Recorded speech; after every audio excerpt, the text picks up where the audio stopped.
Bienvenue sur Africa 24 dans cette nouvelle édition du 12-15. Voici les titres de l'actualité. Reprise des hostilités au Sud-Soudan ce mardi. Le fragile cessez-le-feu a une nouvelle fois été violé. Le gouvernement a accusé les rebelles de bombardement et a promis une riposte. Plus que 6 semaines avant les élections générales au Nigeria, focus sur le bilan du président Goodluck Jonathan, candidat à sa propre succession. 49e édition de la fête de la jeunesse au Cameroun. Dans le message qu'il leur consacre chaque année, le président de la République, Paul Biya, s'est adressé à ses jeunes compatriotes ce mardi soir. Les précisions dans ce journal. Mais avant de développer ces titres, énième cessez-le-feu qui vole en éclats au Sud-Soudan, des rebelles se sont attaqués ce mardi à 2 localités du nord du pays, 8 jours après la signature d'un cessez-le-feu. Tous les précédents, comme celui-ci, avaient été violés. Une habitude chez les deux camps qui s'accusent mutuellement de violence. Les précisions d'Ibra Hadindiaï. Reprise des hostilités au Sud-Soudan. Le fragile cessez-le-feu a une nouvelle fois volé en éclats ce mardi 10 février au Sud-Soudan. Pour cause, les rebelles auraient bombardé, selon le gouvernement, la ville pétrolière de Bentiu, située au nord du pays. Les rebelles bombardent nos positions à Bentiu avec de l'artillerie. C'est une violation de l'accord de cessation des hostilités et nous allons nous défendre.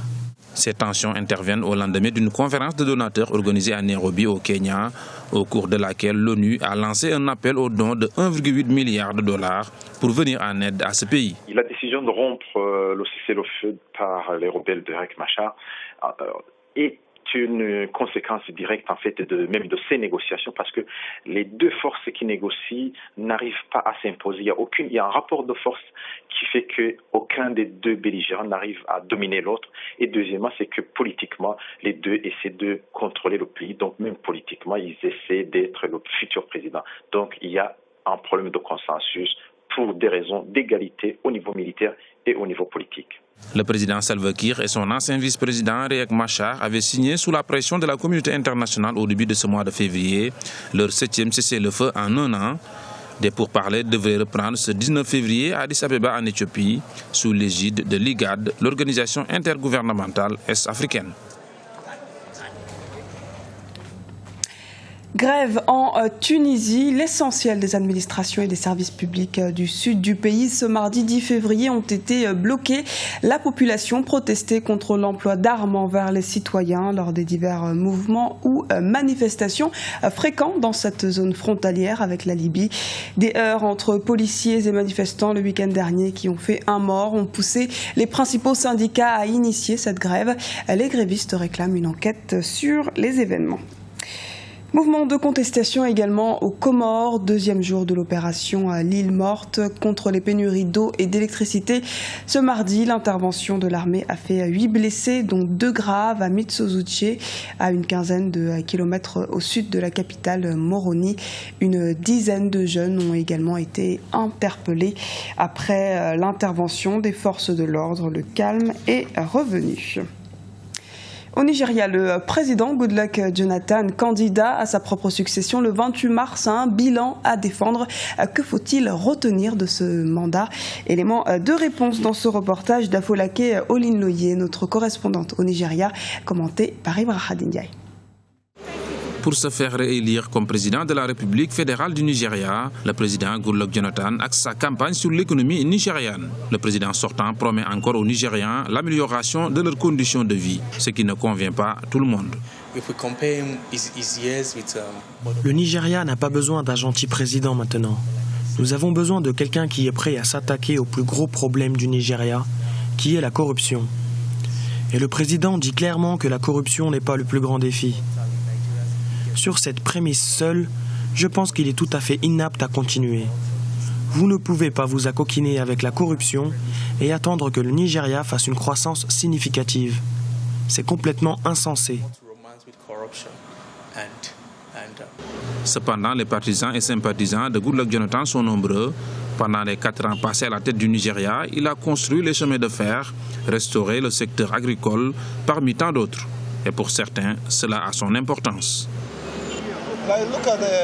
Je pense qu'il devrait revenir. Notre chemin de fer n'a pas été en fonction pendant tant d'années, mais maintenant ça marche. C'est d'une grande utilité à l'agriculture pour les gens de Kaduna en particulier. Le prix du riz a été stable pendant un certain temps maintenant. La grande mesure est encore 10 000 naira.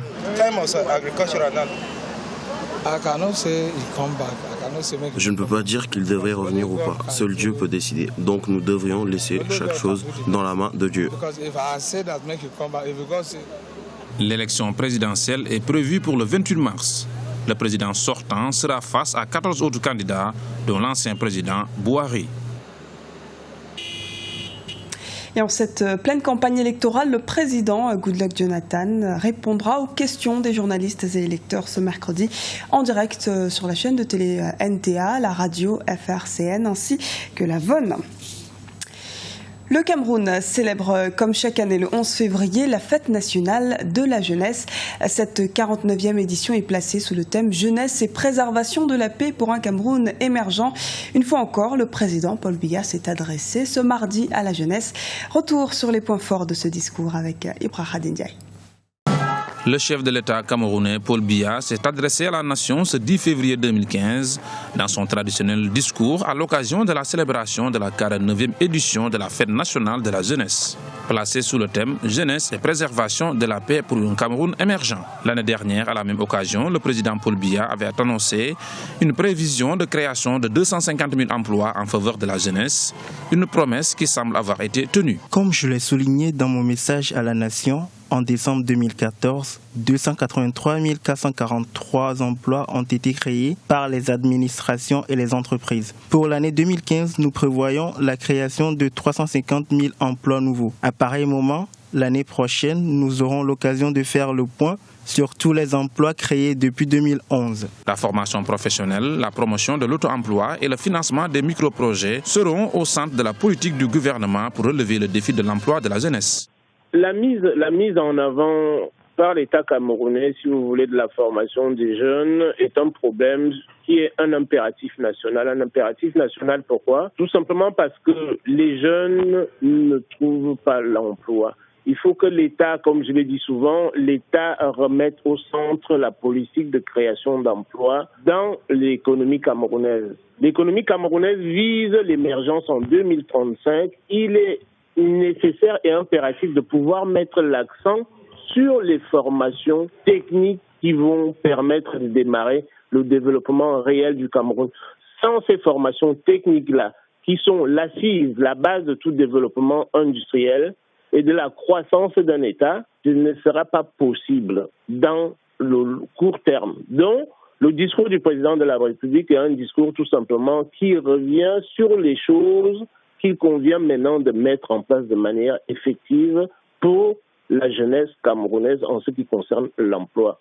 Dans un contexte marqué par la guerre contre la secte islamiste Boko Haram, le président Paul Biya a rendu également un hommage aux soldats camerounais sur le front contre les islamistes. Sur le plan des festivités, le ministre de la Jeunesse et de l'Éducation civique, Bidung Pat, a donné le coup d'envoi des manifestations dans les localités de Bafut, dans le nord-ouest, et de Fifanda, dans le département de l'Océan, dans la région du Sud. Les éléphants champions d'Afrique et les membres de leur staff technique ont été décorés ce mardi en Côte d'Ivoire. Place donc aux récompenses après avoir remporté la 30e édition de la Coupe d'Afrique des Nations face aux Black Stars du Ghana. L'équipe a été décorée par le chef de l'État, Alassane Ouattara. Le grade d'officier dans l'ordre du mérite national a ainsi été décerné au coach Hervé Renard et aux footballeurs Yaya Touré, Kolo Tiéné et Kopa Barry. Les autres récipiendaires ont pu bénéficier du grade de chevalier dans l'ordre du mérite national aussi. Ce journal a été réalisé par l'ensemble de la rédaction. Nous vous remercions pour votre fidélité. Dans un instant, une nouvelle édition de l'actualité sur Africa 24.